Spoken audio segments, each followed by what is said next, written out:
Romero at the back, Heung-Min Son. What can go wrong when he's on form? It's a dream come true, so sit back, relax and vibe with us. Special guests every time here to discuss. Bring your passion, come along for the ride, and don't forget to subscribe, cause...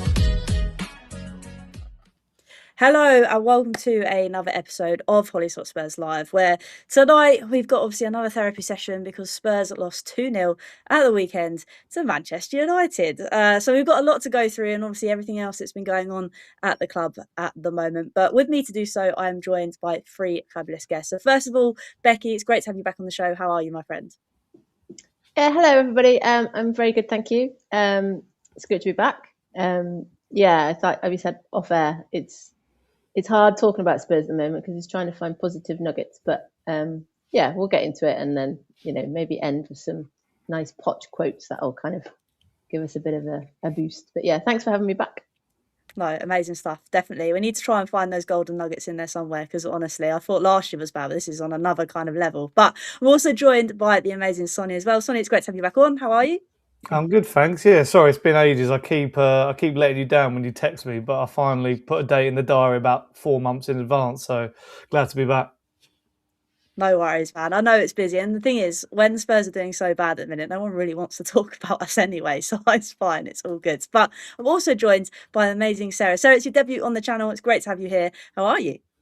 Thanks. Yeah, not too bad considering. Not too bad considering. We move on, we march on. This is the life of a Spurs fan. So it is what it is. Defo, 100%. But like I say, welcome to everybody that's tuning in live as well. That's obviously going to be rewatching this as well. Make sure you do hit that like, that subscribe button, all that good stuff. Because like I say, it is always fun to be on a Monday, regardless of what the result is at the weekend. But without further ado, let's kind of drive straight into it. Because Becky, I'll start with you. Obviously, it's another loss. It's away from home. The only good positive thing I can kind of find from it, not from our perspective, but from a United perspective, is obviously United Strand might actually get his haircut soon. But for you, what was your kind of take on that 2-0 loss? I thought we started reasonably well. I think, like you said, it's a low bar at the moment, but I think Frank has decided that possibly 4-3-3 is the way he's going to go forward. In terms of the lineup, there wasn't particularly too many surprises, bearing in mind our squad is so threadbare at the moment. I thought we aren't a team that we were last year, so we aren't necessarily having loads of shots on target and that sort of thing. But I think we kept it reasonably tight. They would argue that they played the game plan that Frank asked them to do for the first half an hour, and then of course, as soon as the Romero incident happened, it kind of changed the game really. And I think from that point of view, to get it, if we could try and get it to half time at 0-0, that would have been an achievement. We didn't, and then I think there was never really any way back. I think I tweeted partway through the second half to say that Solanke was dead on his feet, and if we're relying on Solanke so much, after being out for so long, I don't necessarily feel that Tell plays the same way. Because our game plan at the moment is very much hit it as long and as far as we can, and Solanke kind of holds it up. And I just thought he just looked exhausted second half. So our kind of chances of getting 2 goals back were largely non-existent. But like I said before the Romero sending off, I thought we were certainly in the game. There was that chance, wasn't there, by Gallagher, I think early on, that if he'd kind of made a clear connection, that might have gone in. But yeah, I think once they kind of scored, it was always going to go one way. They're a team that have so much more confidence than we do. Whether you can argue that we should have got rid of Frank and we should have had a new manager or an interim or somebody just kind of to bring some confidence back, Man United have shown that it's actually worked for them. So I think once they got that first goal, it was kind of downhill from there, really. One thing I would say is I thought the away fans were absolutely superb, singing constantly throughout. We're going through a phase of singing songs for different players and managers and things, but I think the fact that they continued to sing even when they were 2-0 down was a massive credit to them. And Frank's come out again today and said he needs the supporters tomorrow night. Well, that's great. He shouldn't have slagged us off earlier in the season then to calling us loyal supporters. So I think it's a bit when the horse has bolted, really, asking for the fan support. But there we are. But yeah, in answer to your question, I think we started well. It's just unfortunately the red card changed it. Yeah, I think you've pretty much hit it on the nail on the head, because I think that's the thing, Sonny. For me, when the game kicked off and it was a slightly different kind of, not atmosphere, but I felt like we were actually going for it a bit more than what I've seen in recent weeks. Yeah, I enjoyed the start, and I thought I think United started the better of the two, and then we worked our way into it and created some chances. But then when you just have, a moment of madness from Romero, and we all know he has that, in his locker, it just, what annoys me about the whole situation is, love him or hate him, he's a club captain. He came out in the week, and obviously it depends how you see that translation. Obviously, a lot of people think when Spanish speaking people use the word disgrace, they actually mean like unlucky or like disgracia, I think is the original translation. So he might not have meant disgrace in that way, but he pretty much disgraced himself on Saturday. Going into that challenge, not really needed. A lot of people still were saying, "Oh, is it a red card?" Well, it is in the modern game. Unfortunately, you just can't. When the ball's gone like that, you just can't go studs up on a South American, rival of his. So as soon as that happened, you knew where the game was going.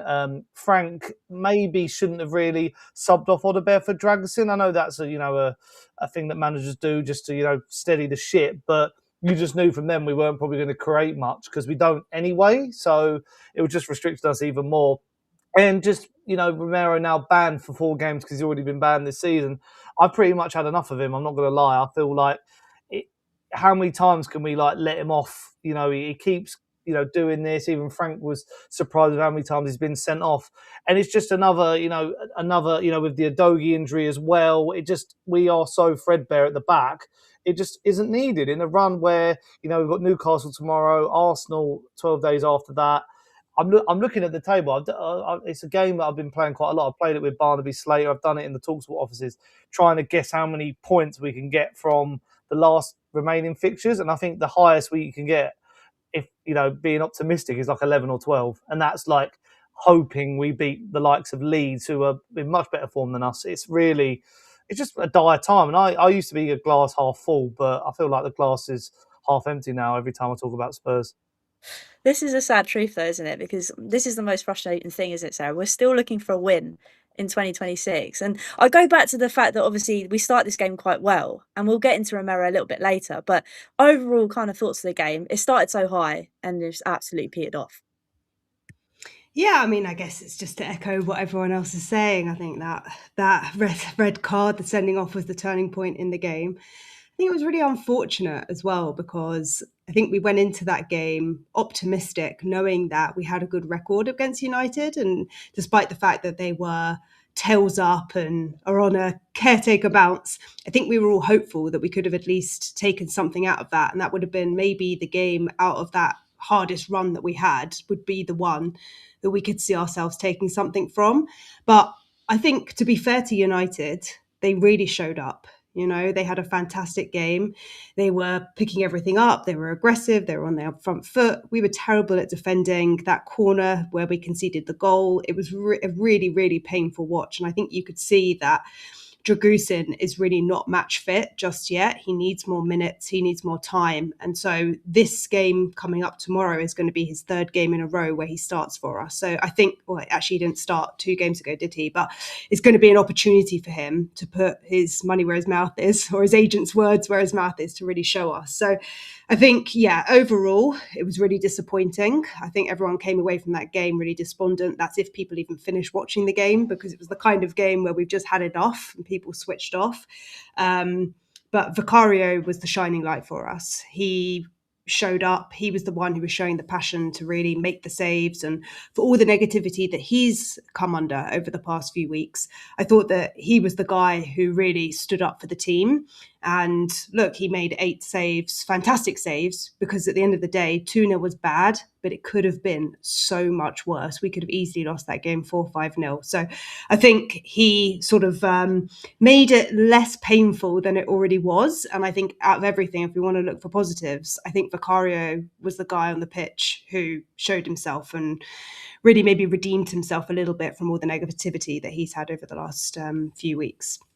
That's a great point you mentioned. We'll probably stick with that as well, because I probably haven't been Vicario's biggest fan. And I know there's a lot of fans in the fan base at the moment that the trouble is, where things are so negative, we kind of find players that we can kind of home in on that are making these mistakes. But like Sarah said, Becky, I think in the first kind of, I think it was 20 minutes, United had a lot of shots on target. I think one of them he managed, I think it's a long range effort from Casemiro that he obviously palmed off. But again, like Sarah said, Becky, he was keeping us in the game to be able to keep it at 0-0 very early on. Yeah, and I agree with what Sarah said about, we had a good record against United. And, I think if we'd managed to defend corners better in the home game, we'd have beaten them in the home game. So it should have been a situation where this long run that we'd gone on and beaten them should have kind of continued. But I think, it is, you're absolutely right. If it hadn't been for Vicario, it would have been a cricket score. That's not to say that it has covered him itself in glory, I think, in terms of the other games that we've had for him. Even the goal that we conceded, it's not necessarily his fault, but the whole kind of defensive kind of play of that corner is very poor. How many times have we conceded goals from shots at the edge of the area this season? So I think Vicario is kind of included for me in terms of that whole kind of like defensive kind of coaching that or not coaching that's going on at the moment. Because one of the things that Frank said right at the beginning of the season is that we were going to be better defensively and we were going to be better from set pieces. Now, unfortunately, the kind of the way it's going is that I think I remember at the West Ham game, all the people around me in South Stand were like, right, I bet you they scored from that corner. And although, yes, Vicario did keep us in this game, particularly, I think there are still a lot of things that he needs to work on in terms of his kind of spatial awareness and kind of his kind of positioning. I think sometimes the kind of the way he communicates with his defence is very hit and miss. He kind of goes out and kind of tries to sort of hug people and sort of shout things at them when sometimes he needs to kind of look at himself. So, yes, don't get me wrong, he had a great game, kept us in it. But I still lack confidence moving forward if he would be our number one goalkeeper going into next season. So I think, but like I said, there's been many games this season where I've been one of those ones that's critical of Vicario, and he was one of Jack's favourite players. Jack's goalkeeper. He doesn't like me criticising Vicario, but I just think at the moment he is one of those players that is excellent when the defence is solid, and at the moment the defences are solid, and as we alluded to before, our defence is ever changing, whether that be to injuries or whether that be to kind of different players not being available for whatever reason. Vicario is one of those people that doesn't cope with that kind of inconsistent approach. And I think he's a great shot stopper, but there are times, like I said, when I just think his kind of positional awareness is critical, and it just kind of encourages, his distribution with his feet, for example, it just but invites pressure that when we're lacking in confidence anyway isn't helpful. I think given what you said, he played well on Saturday, but there are wider issues I personally think surrounding Vicario. Right, spot on. I think that is the thing. I think there's been far too many times this season where he hasn't been at his best, but shot stopping wise, he was. And like in that game, I'll give him some credit because, like I said, he did obviously stop it from becoming a ridiculous scoreline. But Sonny, talking about more pressing matters, obviously we'll get onto the goal we conceded, but we've kind of already touched on it in the sense that we love to allow players to have shots from outside of our box, and it seems to be something that Frank still hasn't got under control. I mean, I was debating this the other week on TalkSport's Inside Spurs show about how we had like a stats expert on, and apparently Thomas Frank believes that shots outside the area, because they have a low XG number, that you're least likely to concede them. But I feel like when you're giving people the opportunity, the time and the space to just lamp one in from 30 yards, then, and like Vicario, he saved a few of them, but he's let quite a few in as well. Like there was the one against Brighton, which, he should have handled better. The Morgan Rogers one, a few in pre-season. I could go on all night saying how many, then we've conceded. It's just poor, because what you want is your Polini or whoever's like your Saar on that edge of the area, really like shielding that defence and blocking those chances. I don't see many other teams conceding those sort of shots. And you don't mind conceding the occasional one because, it does take, a wonder strike sometimes to win a game. But it's just, I think Becky alludes to it really well. Like the bare minimum with Frank was we thought he'd fix the defence. And like, it just seems like we're just, again, conceding goals for fun, making mistakes. We are our own worst enemy. And I think that's been the case for like a good few years. But now because our attack is so timid sometimes in like forward motions, we're not even like, scoring goals or creating chances.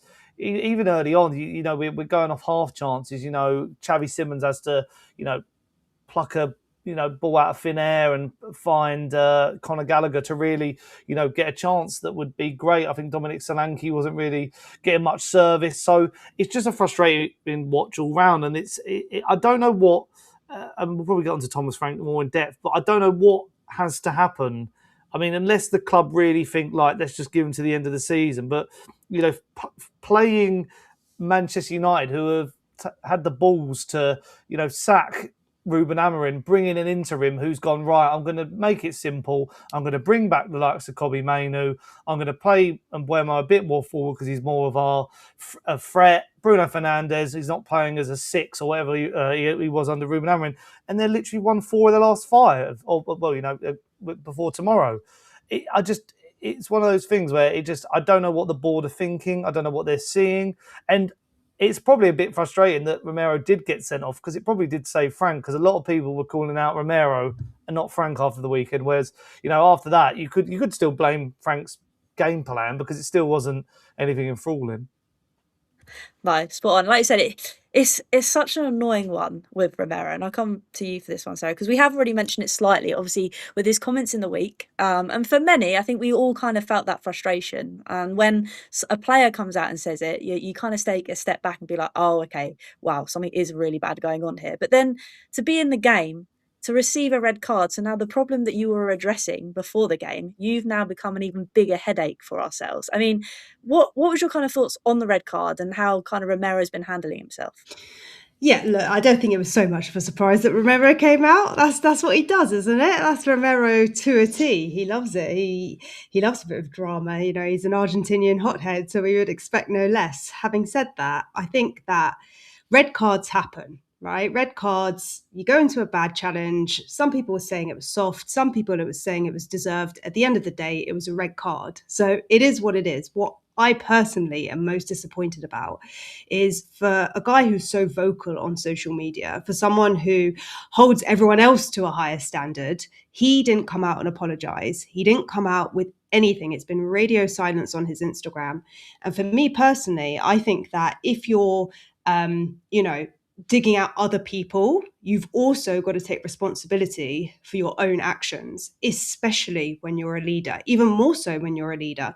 So Frank said after the game that he came out and apologized to the dressing room. For me personally, that's not enough. That doesn't show the character that I want to see from our leader. And I was really disappointed that he didn't come out. You know, I thought maybe he was in a meeting with his press, with his social media agency, you know, to put out a statement to acknowledge it. And I said in my post-match debrief, or the post-match analysis that I did, I said that, you know, Will Lancashire got sent off on the same day against Oxford United, playing for Oxford, and he posted on social media taking accountability and apologising. And I think, look, he's a young kid, but Romero is setting the standard, or he should be part of that leadership group that sets the standard. And so I think everyone makes mistakes in life. That's the name of the game.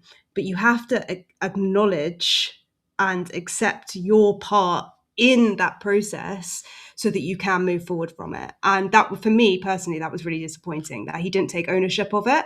And I think that's also reflected in the lack of leadership that's above him, because Frank's not holding him to a higher standard. And, you know, he's the main guy at the club. You know, Romero is the top dog, quite frankly. So, you know, if the board aren't holding him to a higher standard and they're saying, you know, say what you want and you keep your captaincy, you keep your role at the club, what kind of message does that send? And he's playing as if he's bigger than the club. And a player is not bigger than the badge. So, you know, the badge comes first. And so if you don't respect the club, and I know we're in disarray right now, but you have to be shown to be on side with the direction. And for me, that's the most worrying thing out of all of it. Yeah, I never really thought of it in that kind of situation, because like you say, he's happy to shout about it when things aren't necessarily going right for him, but then as soon as he does something wrong, it's kind of radio silence. And Becky, I think the biggest thing Oh, sorry, go on, Sarah. No, I was going to say it's the same thing when we lose games as well. He doesn't come out and talk post-match, you know. Very rarely we see him in Champions League games when it's on the international stage. He'll do the talks with Ben Haynes after, and he'll come out and maybe do the odd press release here and there. But he's not the guy that faces the media. He doesn't face the scrutiny like Mickey van der Ven or Vicario do. And so when he does do it, he reserves it for when we're doing well. And as a leader, you have to acknowledge when things aren't going your way as well. And I think that shows a lack of leadership. No, definitely. And I think the biggest thing as well that I kind of took from the kind of red card situation, Becky, was the fact that obviously some fans, not everyone, were saying that obviously because it's Romero, there's already a bias on him. But the thing is, it kind of goes back to that leadership thing. If you know there's a target on your back, why are you giving the ref any ounce of kind of information that you could go and do a reckless challenge like that? Yeah. Before I kind of answer that question, it's one point I would say that I would assume that he has been told to pipe down on his socials. If you remember what happened with Bentancur last season, Bentancur barely ever put anything on his socials from that point onwards. So I wouldn't be surprised if he's kind of been told, this is your second time now. No. That may change. Then maybe when we have a positive result, if we get one, we get something back. But I wouldn't be surprised if he's been told not to say anything. I completely agree with what Sarah said. I noticed very quickly when Lancashire kind of came out, and I think he did it the last time when he got sent off for Galatasaray as well. So yeah, I think I agree he should come out, but I've got a feeling he's been told to just not tweet anything or not put anything on Instagram for a while anyway. But yeah, I was watching the game, and then I got home and my husband went, oh, Stuart Pearce said on the radio that it wasn't a sending off, and I went, Stuart Pearce isn't playing in the modern game. I think in the modern game it is a sending off. When Stuart Pearce was playing, it probably was a yellow, and maybe sometimes it wasn't even a yellow. I saw a tweet last week, people were saying about Roy Keane. They were saying Man United players loved Roy Keane. They balanced the fact that he often got sent off with the fact that he was a fantastic player. And I think that's the problem, is that you get Romero, you get all of Romero. He has no second gear. He's either, that's just the way he is. And unfortunately, he is one of our best players at the club. And I've seen lots of people tweeting about, if you want Romero to go in the summer, be a very, very long time we get a centre-back of that standard at Spurs again for a while. And I think, yes, it's really annoying because all of us that saw the game on Saturday knew that things had changed as soon as he was sent off. But unfortunately, that's what you get with Romero. We don't get a kind of in-between kind of watered-down version. We get the full version. I felt the sending off was exactly the same as the Chelsea game. Some people will say, well, he shouldn't have been sent off for the Chelsea game either, but the tackle was exactly the same. He almost gets the ball, misses the ball, follows through. So it is arguably, I think, the same challenge. And if you've got previous, then it's going to be given. At least there's one bit of consistency. We know that, an hour later, there's a similar incident in another game and someone is not sent off for it. And there was the one, wasn't there, when United were playing City. And that's a frustrating thing. In answer to your question about whether he's got a target on his back, I do think there is a media bias around him.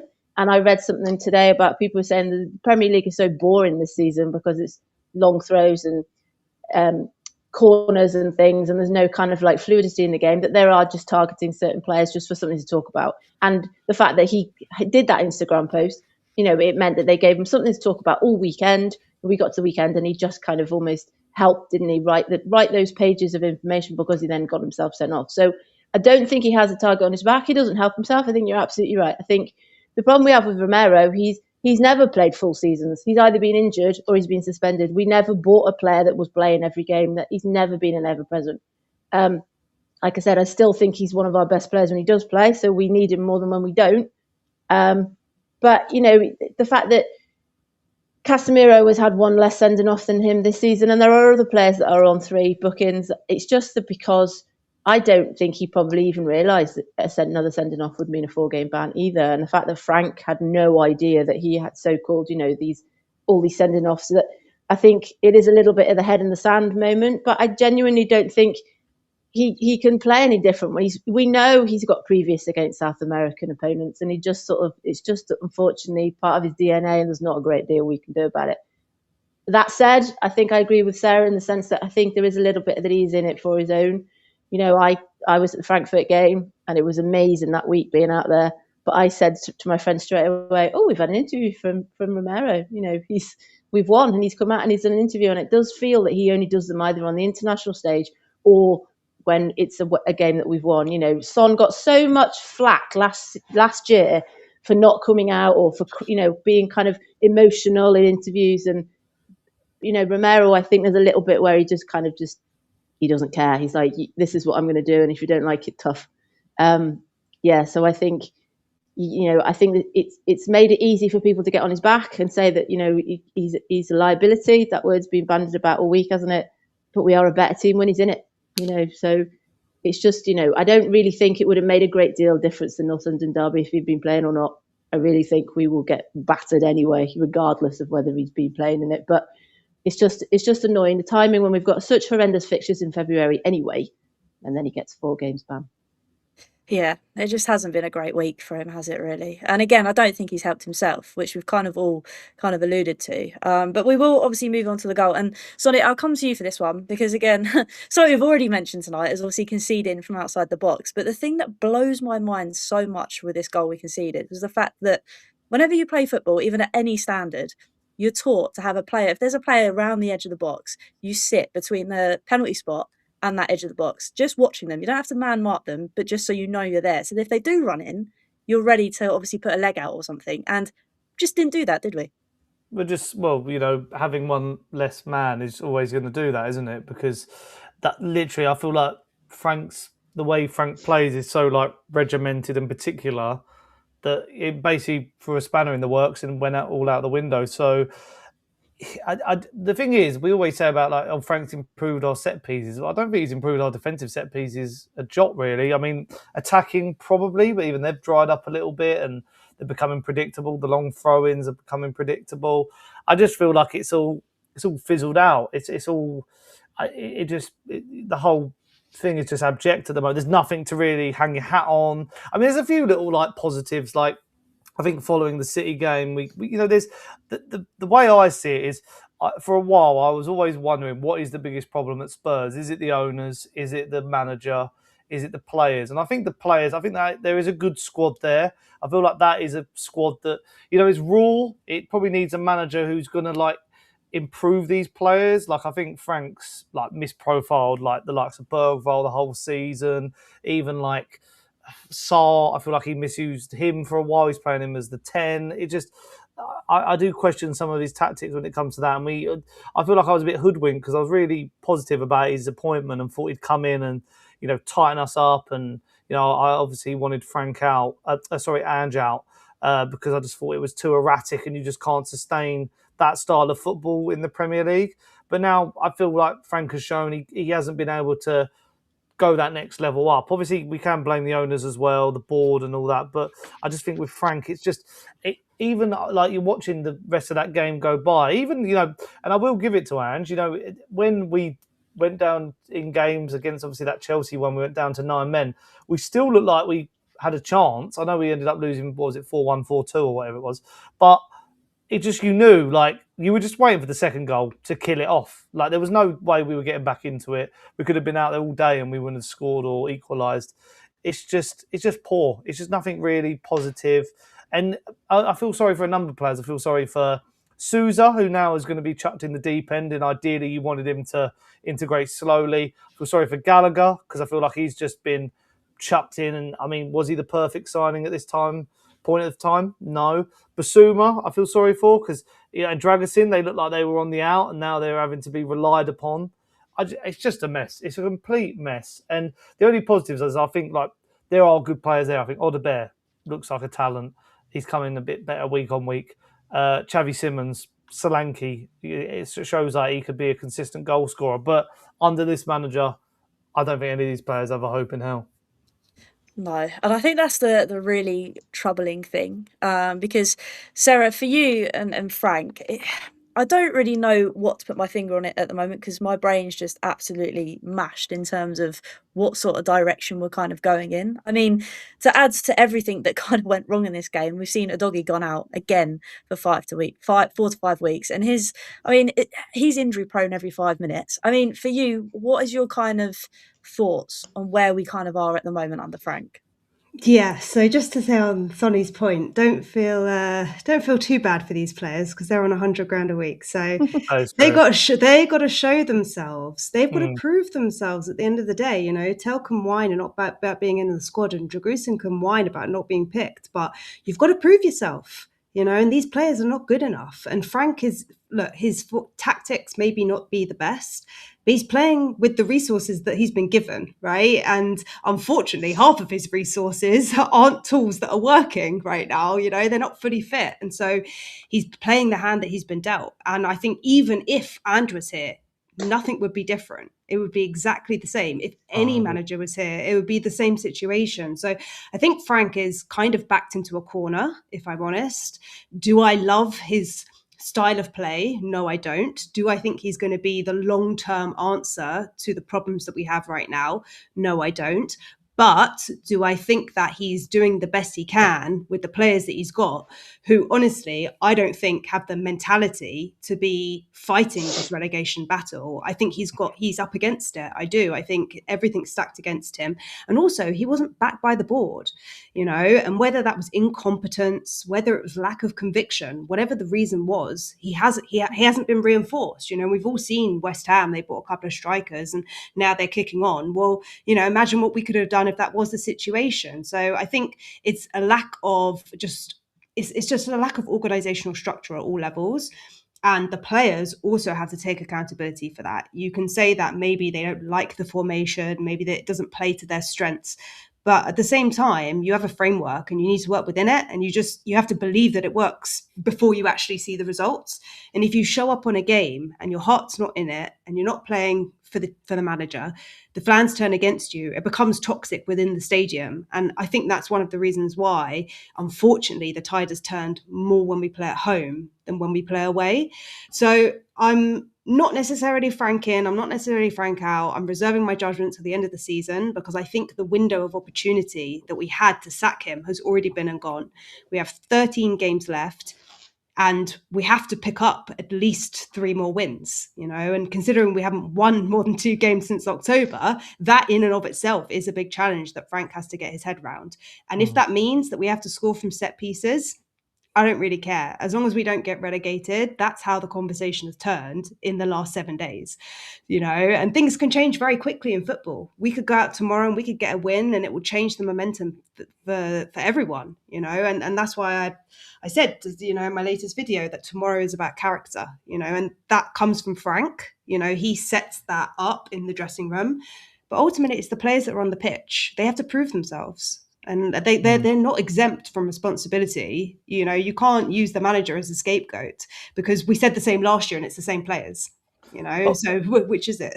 All I'd say about that is I feel like, you know, especially the injury crisis, and maybe it's more of a media thing than the fans. I think Ange got more stick at this stage. Like everyone was saying, what are his training methods like? How are they all getting injured? And we're, you know, and I actually think maybe the situation that that Ange had was probably worse because he had like the whole back line decimated and was still able. And this is like I think we did the right thing sacking Ange, and I think we did I now think we did the wrong thing hiring Frank. So I understand your point, but I feel like there's moments where I'm sitting there just thinking like Frank is sort of still getting away with it. I know there's like, you know, certain fans and, you know, they've made their thoughts clear, the away fans and all that, but there's just moments where I'm like, there's so many people like I saw, who was it? Glenn Murray and Michael Dawson, maybe different because he's obviously attached to the club, and Ben Mee were like, you know, he needs more of a chance. He needs more game time. And I'm sitting there going like, you can tell the people who don't watch us week in, week out, because I have not seen, I think the only good game I've seen is City away, where I could actually like the whole game and go, right, I understood the game plan here.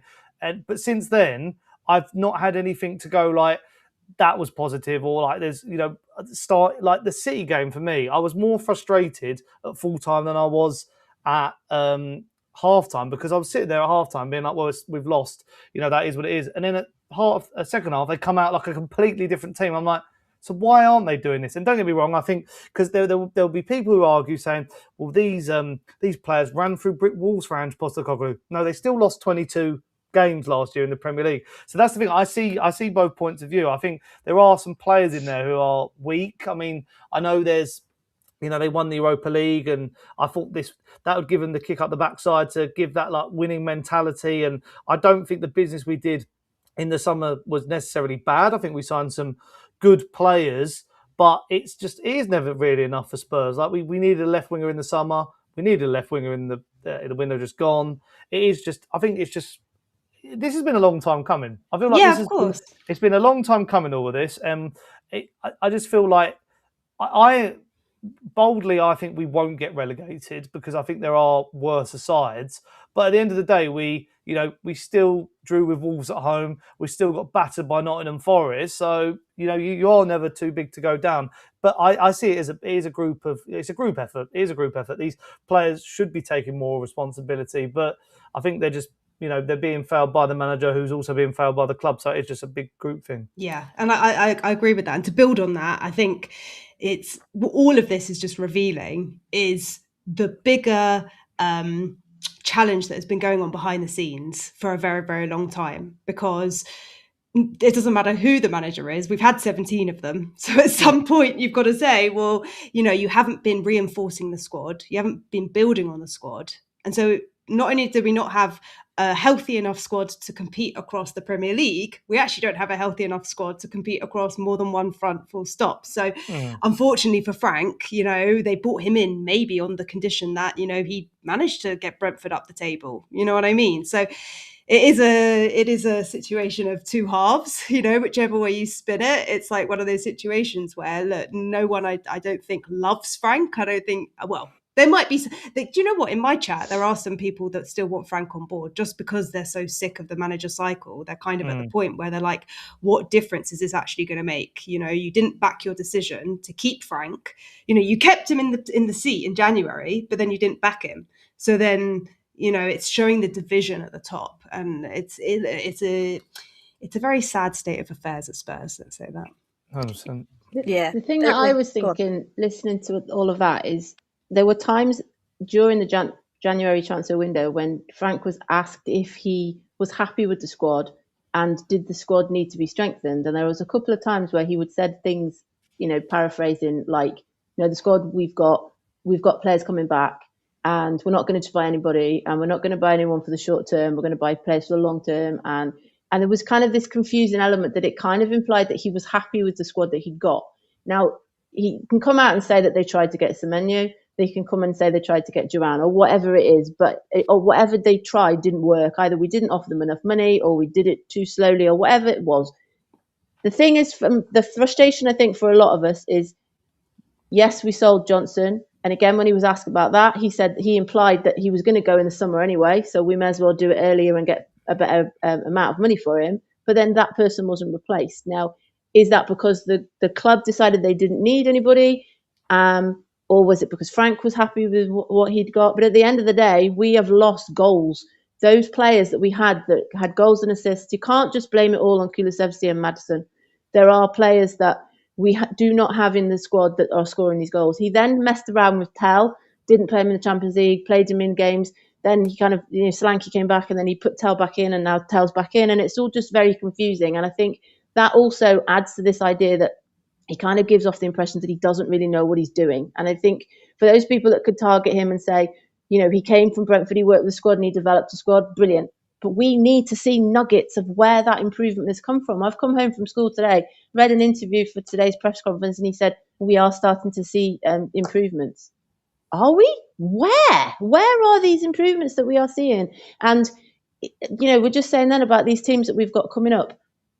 We might not beat Wolves. We're terrible against Wolves. Forest, they probably will get a result against us. There are not these dead certain games that we are going to get these 3 results from. And I think when he then kind of comes out and says, oh, actually, we're starting to see positives. The positives are going to come too late.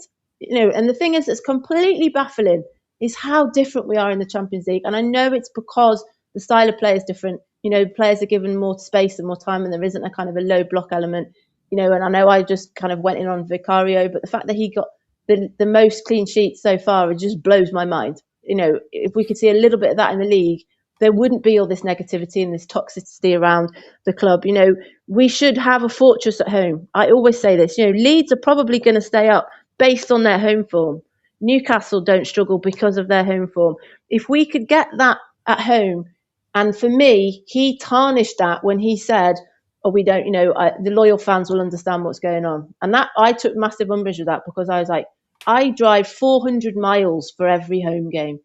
Am I a loyal supporter? What does that even mean? So he didn't help himself. I was also of the camp that we couldn't keep Ange. We were so poor defensively, but at least we had chances of scoring. And I thought, yes, we need someone a little bit more conservative. We need someone who looks like he's much more of a man manager. But he doesn't seem to have built these relationships with the players. And this argument that people can't work out whether, are they playing his tactics first half and their own tactics second half, or are they doing what he's saying second half? Whatever it is, it's all just a bit of a jumbled up mess. And that is just encouraging people to say he's out of his depth. Ange backed us. Ange supported us. Yes, there was times when he was cupping his ears and he was having arguments after the City game. But broadly, Ange was standing up for Tottenham, and he was saying that this club needs to be where it is. And that's why I think these quotes that have come out from Poch yesterday is kind of, again, this idea that he seems to get us. I don't think going back to a previous manager is necessarily the best thing, but at the moment it can't be any worse than what we're doing. And we need something to, like we said, that phrase, hang our hat on. We need something to kind of look forward to. And at least last year we had the chance that if we conceded, there's a fairly chance we're going to score. But this season, as soon as we go 1-0 down, it's very, very unlikely we come back, and there's been scattering games where we have, City was probably the exception, the Wolves game. But broadly, unless we go in front, it's just really hard. And I think Frank didn't come out and say, "Oh yeah, we're seeing positives." But when he was asked about players, he seemed to imply that the players we got were good enough. But they're not, for whatever reason, where's that step up? And we're running out of games, and we're running out of, dare I say it? I agree. I don't think we'll get relegated. I think there are too many places and too many teams below us. But if we don't start getting these results, it's hard to kind of have that positivity. Really, really hard. And I, like Sonny, I was very much a positive supporter. I love going, but it's hard. It's really hard in the Premier League at the moment. No, spot on. And that's the thing, because we've got to try and pick up some points. And obviously the first opportunity to do so, Sonny, is tomorrow against Newcastle. Now, luckily for us, they seem to be in a little bit of a rut. So could that be something that Spurs capitalise on tomorrow? Going on Dr. Tottenham's form of, if you haven't won in 11, 10, 12, 13, probably not, no. And Newcastle always give us a good game. So I'm not hopeful at all, especially at home where we're not really in good form. Although I'll be honest, I watched Newcastle against Brentford, and they are poor. I will say they are poor. And Eddie Howe, obviously he did win that trophy last year, is getting nowhere near the amount of stick that Thomas Frank is, or anyone, of similar ilk has had this season in the Premier League. It's probably, we were saying earlier about what was the easiest fixture. It probably is this one, because, City, even though they've been patchy and we've got a good record against them, after being 2-0 down, you probably would have wrote that off, but getting a point we probably needed, even though it helped Arsenal. United, won a good run of form, and obviously we know how that went. And Arsenal, I don't believe we'll have a chance in that game either. So you look at this and you think, this is the one where we have got that's the guys are saying, Sarah and Becky have both said, like, if we need like one win or something to really, reignite our season. And to say that at this stage when we're not even competing for anything is just, it feels a bit ridiculous. I want better displays as the bare minimum. I don't mind if we lose. I really don't mind if we lose, because we saw it a lot last year. But I just want fight. I want passion. It feels like the bare minimum, really, at this stage of the season. But we're not going to get there just hoping. Because even you look at, we're saying like there are worse teams, but the gap's only 6 points. West Ham don't look like they're resting up there. We gave them momentum the other week when they beat us at our place. All it takes is Forest. That's all I'm doing now. I'm not looking at our fixtures. I'm looking at Forest's fixtures. I'm looking at even Burnley's fixtures and thinking, can they? Is it possible? Because even Palace beating Brighton the other day didn't fill me with much joy. It's just really dire. I hate being this negative, but there's literally nothing really positive to say. No, and I think that's the really scary thing because, as you all know, I only really look at Spurs. I don't really take an interest into anything else in football, but I am myself also looking at other fixtures, and that's unheard of because my FPL record, normally it lasts about 2 weeks and I don't bother doing it anymore. So the fact that I'm now looking at other teams just kind of puts into perspective that although we joked about it last season about being relegated, we were lucky because United were worse than us. Whereas this season, Sarah, it is getting squeaky bum time, isn't it? Yeah, I mean, look, you can't really compare this season to last season. I think, look, for United last season, they had Europa League football as well. So for them, you know, look how they're flying up the table, but it's not a like-for-like situation. They don't have a second game a week. The difference with Newcastle going into this game is they're in the very similar position to what we are. They're playing 2 games a week. Now, they've also now got that knockout phase as well. So they've actually got more pressure on them than us, I would say. They're playing away from home. We have a home advantage, although it's not much of a home advantage. But then on the flip side of that, you could say, well, okay, we took a point out of City. It wasn't good enough, but then they've just gone and beat Liverpool. So anything is possible this season. Like, anyone can beat anyone.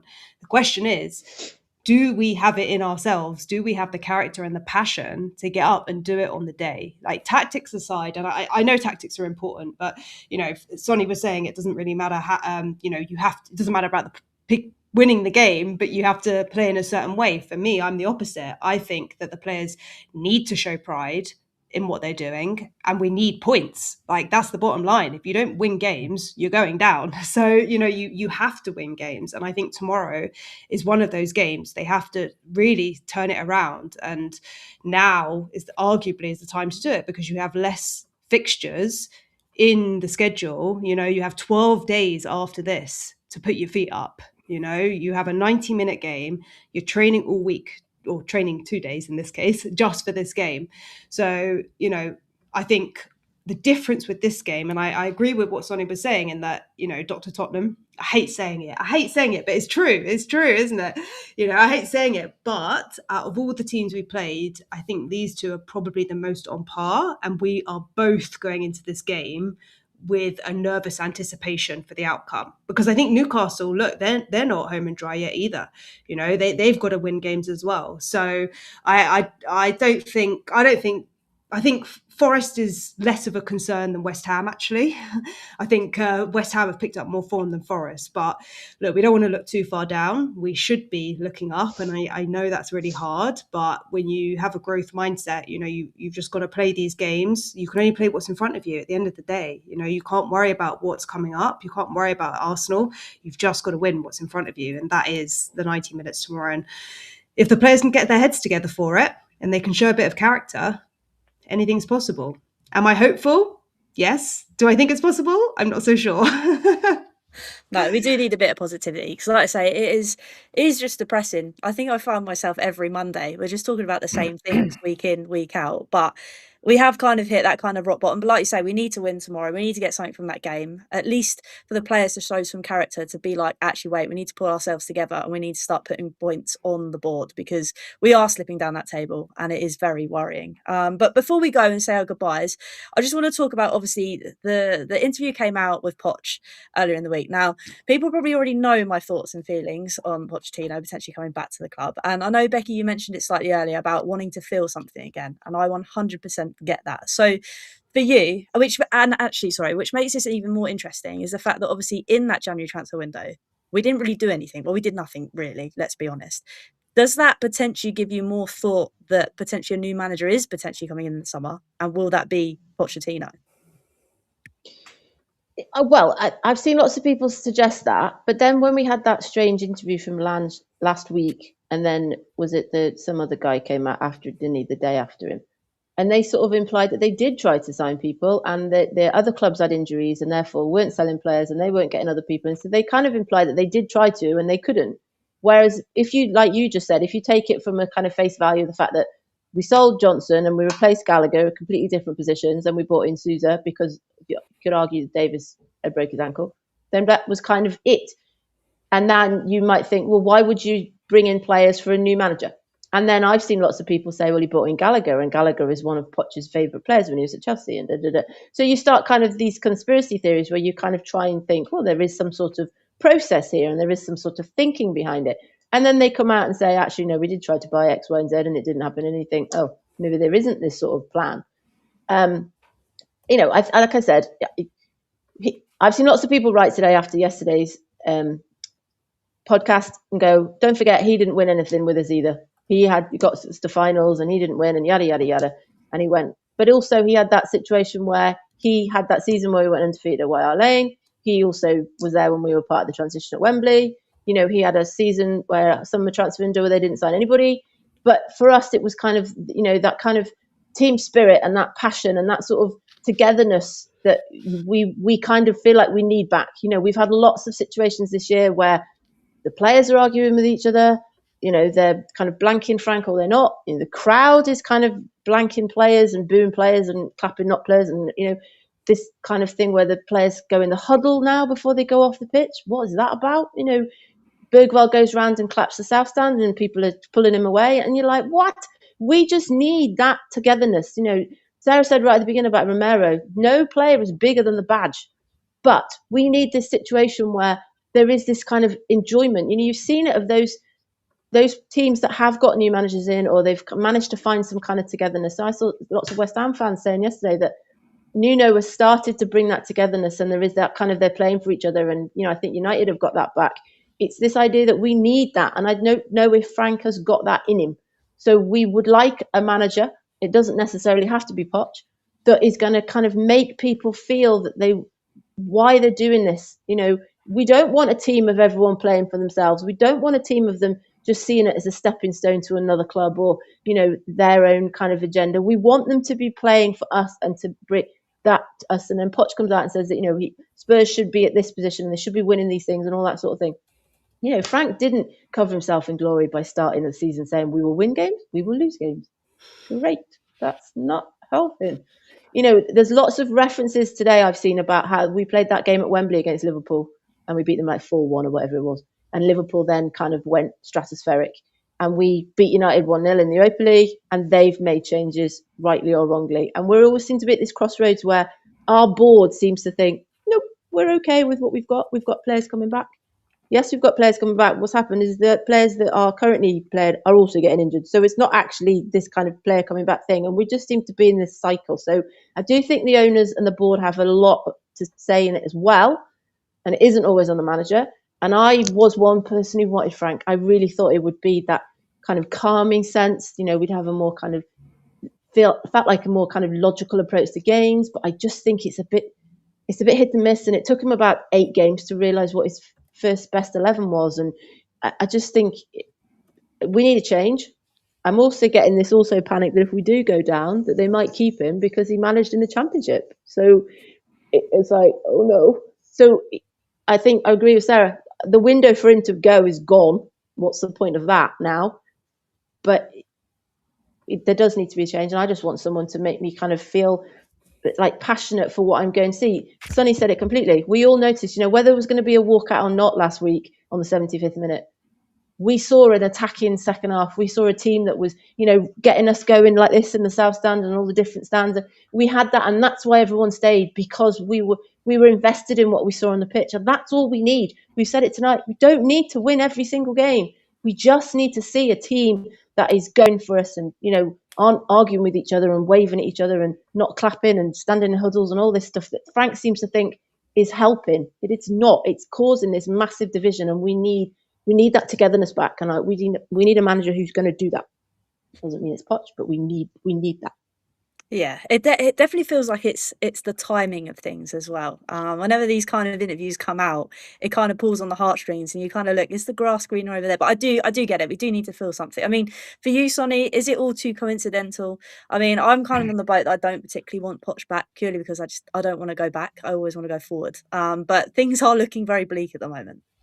I mean, a couple of weeks ago, I was a bit unsure about it because I'm not the biggest fan of going back to a previous manager after, because at the end of the day, we have to be honest with ourselves.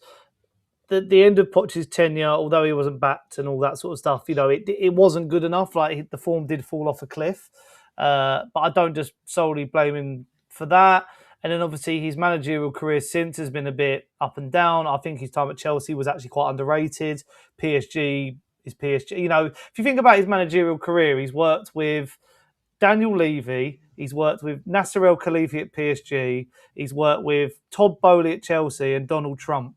I mean, that's 4 people who, I mean, 4 of the most crazy people in the world. But when you look back to Spurs, I just feel like the bit that keeps me going is thinking that it's a banker. It will get the fans back on side. We remember how good it was. And also, I'm not being funny, but if you look at this current Spurs squad now, it gives me the same vibe as when he came in first time around, when you had like Yunus Kabul was still there, Adebayor was still there, there's Dregs there, but there's also a nice crop of talent there.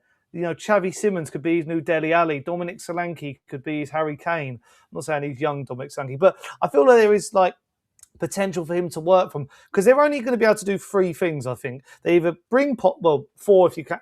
Keep Frank, but I don't want that at all. I don't even know why that is even an option. Bring Poch, go down the experience route and bring like, I don't know, Glasner or Iriola, or you're not going to get like Xavi or anyone like that. Or you just go and say, right, we are going to do a proper project, but we'll do it with like a young European manager like Sebastian Hoeneß from Stuttgart. And I'm not even sure if that's the right thing, because, again, that's another manager risking his career coming to Spurs.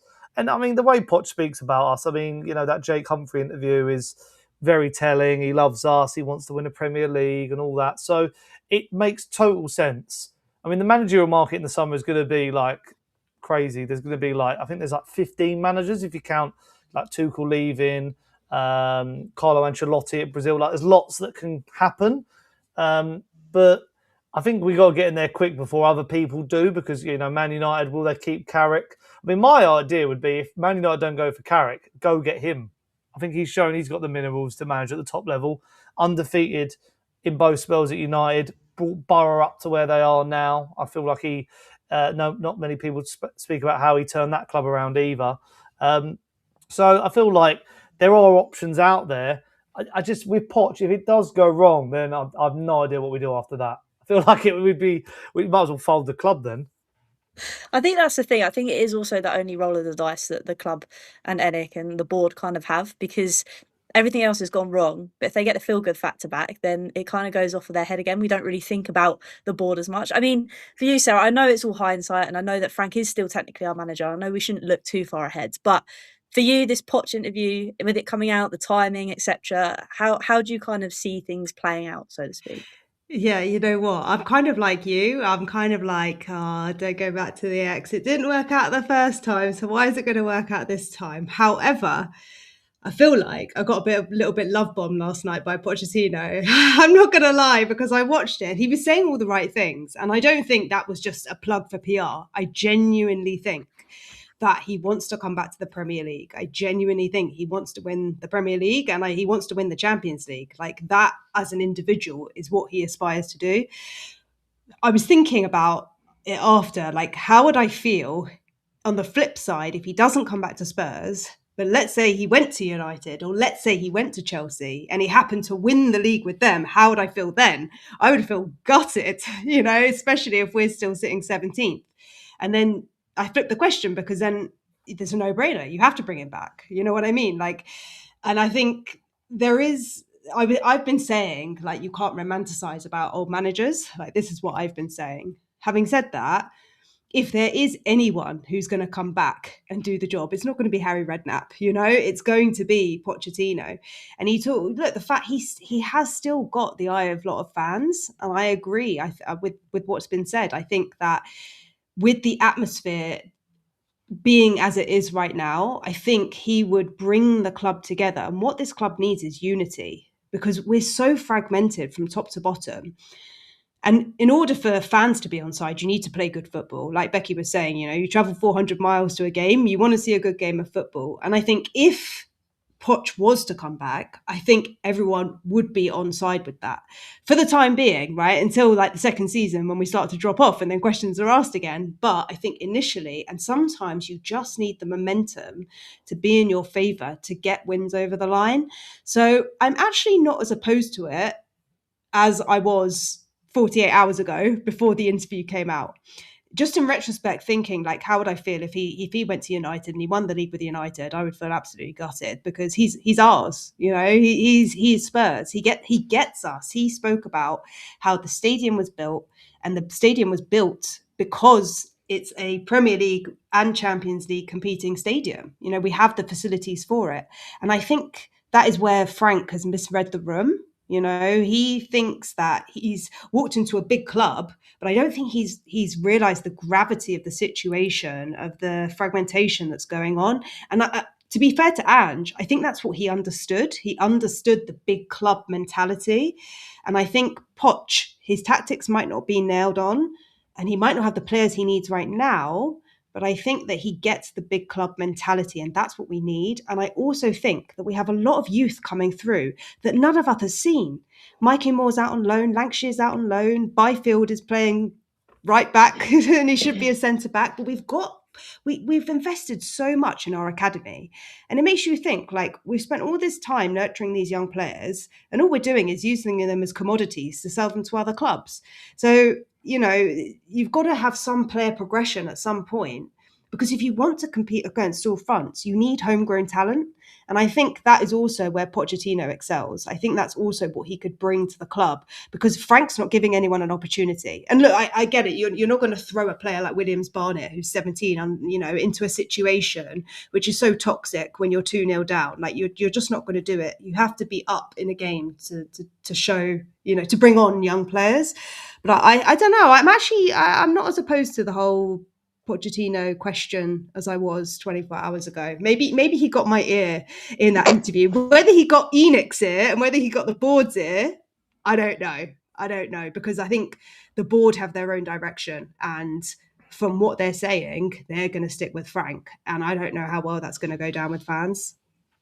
No, I think that's the thing. I mean, listening to you guys, I may be a little bit swayed, but it's also, I guess, the thought of not knowing. Like you said, now that you said, obviously saying if he went somewhere else and he went and won something with them and never did it with us, I don't think I'd ever kind of forgive myself for thinking elsewhere. But yeah, it will be an interesting time. So we've got that game tomorrow against Newcastle. Hopefully we get something from it, because I'm really not liking the bottom end of that table. But that being said, like I say, it's been amazing tonight to kind of dissect everything going on at Spurs, including that, obviously, that United game, looking ahead to Newcastle, and obviously the dilemmas about our manager at the moment. So we'll go around the table and say our goodbyes. So first of all, Becky, it's been amazing to have you on again tonight. Where can everybody find you doing your thing? Thanks for having me on, as ever. As I said before, it was great to be back. First and foremost, at the games. I've Becky on X and Instagram, but just at the games.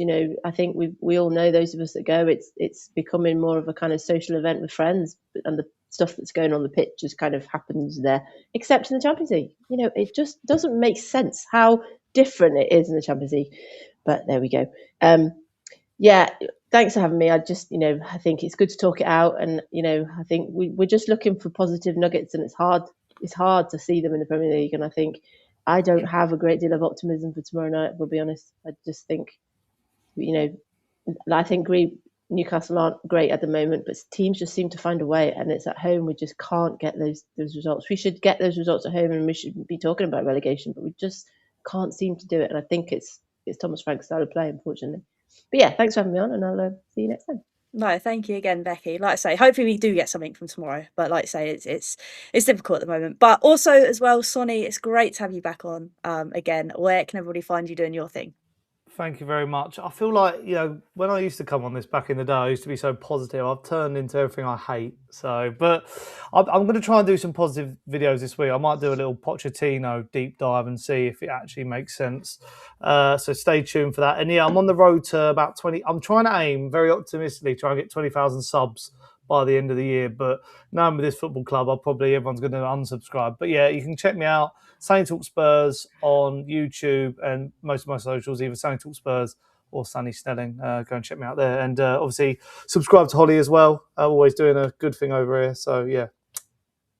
Thank you very much. Yeah, make sure you go check out Becky and Sonny and Sarah as well. Sarah, thank you again for coming on the show for your first time. Where can everybody find you doing your thing?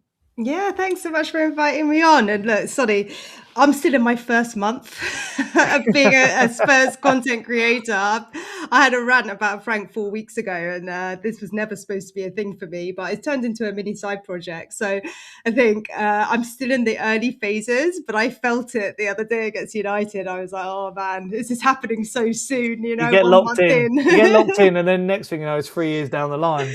Yeah, exactly. So yeah, I am Spurs from the Stands over on YouTube, and Spurs FT Stands, like Spurs from the FT, on X and Instagram. So yeah, thank you for having me on, and big up to you as well. So great show. No, thank you. Like I say, make sure you go check everybody out on their socials and on their YouTube. And I want to say a big thank you as well to everybody that's been in the chat. I can't multitask, so I'm very sorry that I didn't pull anything up on the channel. When the conversation is as good with the guests that you've got, it's so hard to push buttons, and then I forget what I need to say. So thank you so much to everybody that's tuned in. Obviously, there will be a break next week because there is no game at the weekend, so we'll be taking a little hiatus next Monday because I think I need it just to chill out. But like I say, thank you so much to everybody tuning in. Make sure you subscribe to everyone. Hit that like button, hit that subscribe button, and until next time, come on, you Spurs.